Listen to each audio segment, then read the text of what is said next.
Welcome to MomoChess. I started this channel to focus on female and young kids playing chess.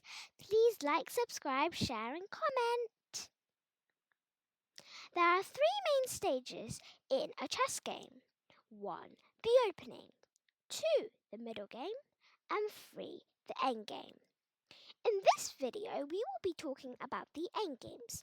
Now, why are endgames so important? Endgames are important because you spend so much time focusing on the middle game that you don't have a lot of time in the end game. You might be up material, so you do not want to lose on time, do you? Now let's jump into these excellent endgame patterns. This is Beginner Endgames You Must Know Series 2. If you didn't watch Series 1, please go back and watch my Series 1 because otherwise you'll miss a lot of important stuff. Okay, so I'm going to go through some more examples and we're going to start with something called the Queen Box. Now, why is it called the Queen Box? Well, we are going to make the box smaller and smaller and smaller and smaller until the king is restricted. Just like how you're in jail. You're in jail and you can't go past the gates. So that's exactly what we're going to do to this wanted king. Okay, we're going to start with Queen B4. Cutting the box so that the king is running away from the cops. And we go King C6.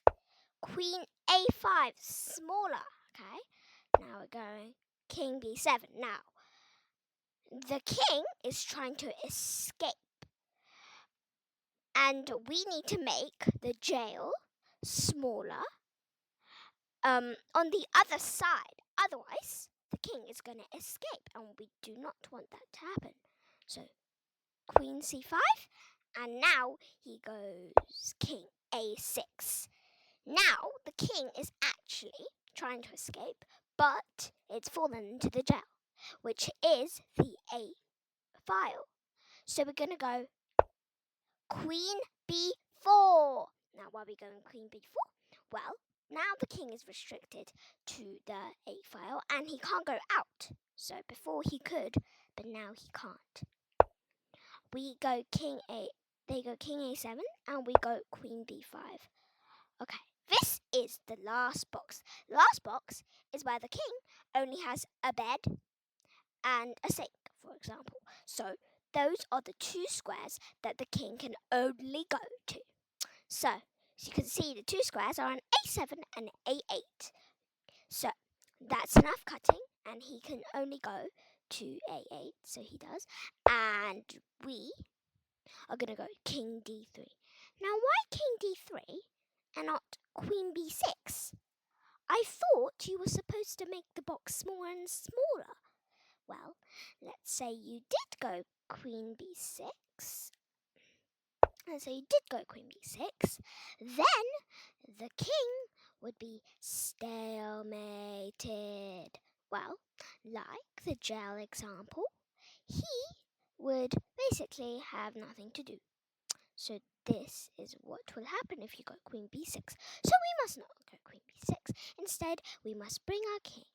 We have to be very patient here. We do not want to go very boom, boom, boom. So we're going to go King D3 and we're going to bring our king up. We're going to get another cop. Queen B7 is checkmate.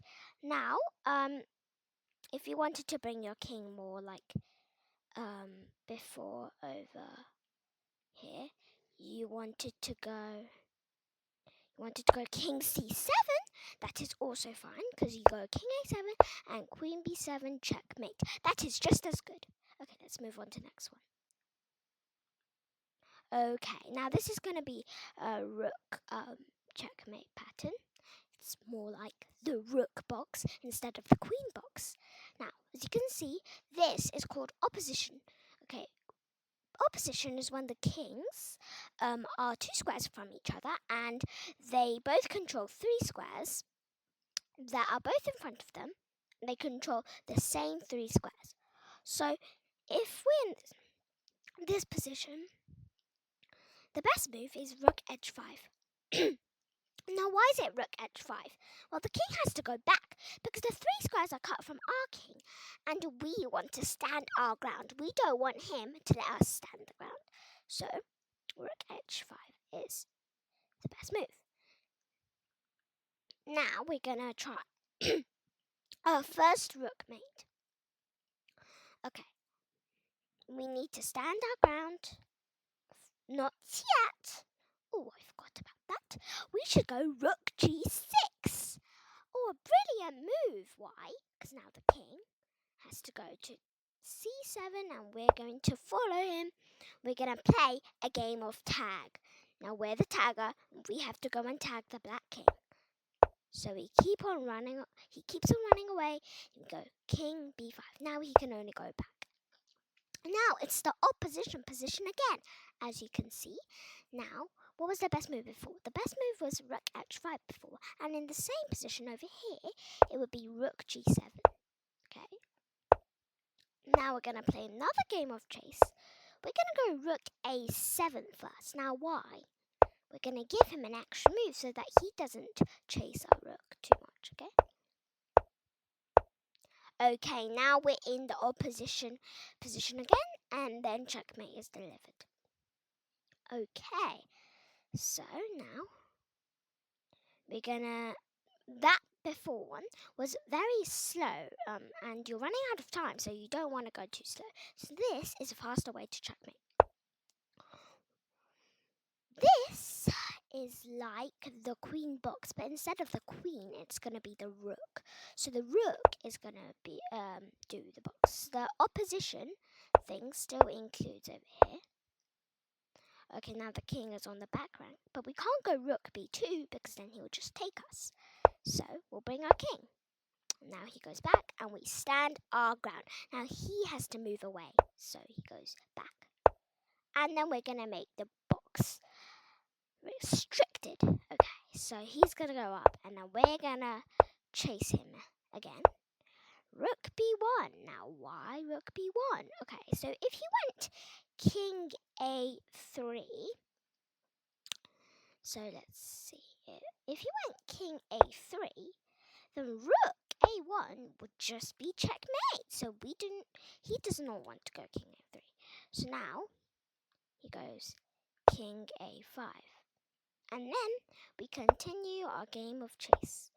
We keep on chasing him down the board, down the playground, until this opposition thing is delivered. Again, and now we deliver checkmate. Okay, next one.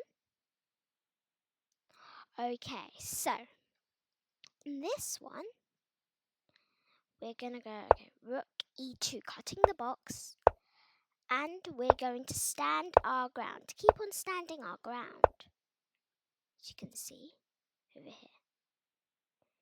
This is okay, but if he went rook e3, this doesn't make progress, because after king d4, now it's our turn to stand our ground. So we want to make him stand his ground.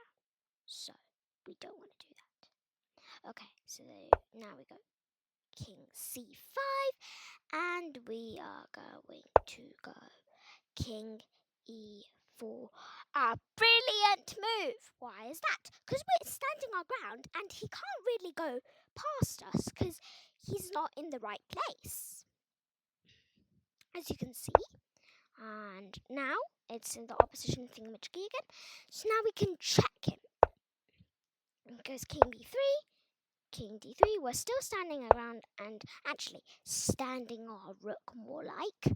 Okay, we go king b5. We can make the box smaller until our rook has no defense, so we have to go and opposition him again. And this is the great move again.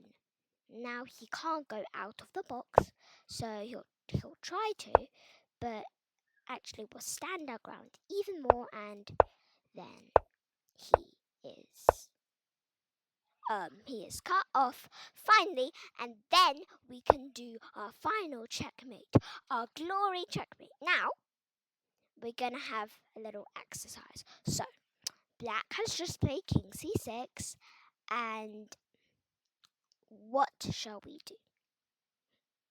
So the best move here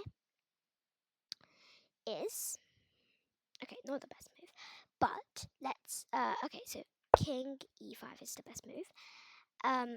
And like the example before, we're gonna cut the king, and then he can't escape. So we're gonna keep on cutting, and then he goes here, and then we're gonna,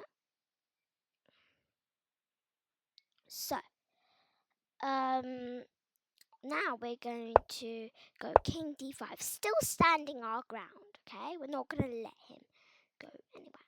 Okay, over here, where would you guys go?